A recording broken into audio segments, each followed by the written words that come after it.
আলফাৰ ফালৰ পৰা এটা ষ্টেটমেণ্ট আছিলে যে আমাৰ গুৱাহাটীত আৰু বিভিন্ন স্থানত শিৱসাগৰ, লখিমপুৰ, নগাঁও আদি স্থানত তেওঁলোকে স্বাধীনতা দিৱস উপলক্ষে বোমা দি থোৱা বুলি। কালি ভিডিঅ' আছিল যে 6টাৰ পৰা 12টা বজাৰ ভিতৰত বোমা ফুটিব।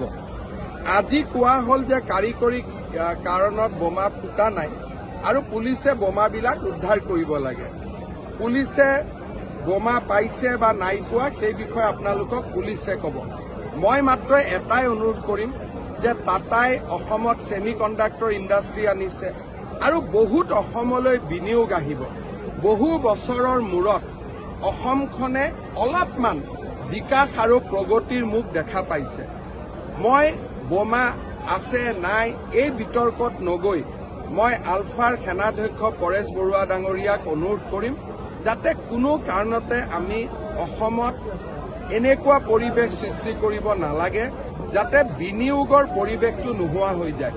প্ৰায় 14 লাখ নিবনুৱা যুৱক যুৱতী আছে। যদি উদ্যোগ নাহে, আমাৰ অসমৰ যুৱকবিলাক কৰ্ণাটক, অন্ধ্ৰপ্ৰদেশত ছিকিউৰিটি গাৰ্ড হৈ গুচি যায়। যদি অসমৰ যুৱকে অসমত নাথাকে, কাক লৈ আমি অসমখনক উন্নত কৰিম বা স্বাধীন কৰিম? তাৰতো কোনো অৰ্থই নাই।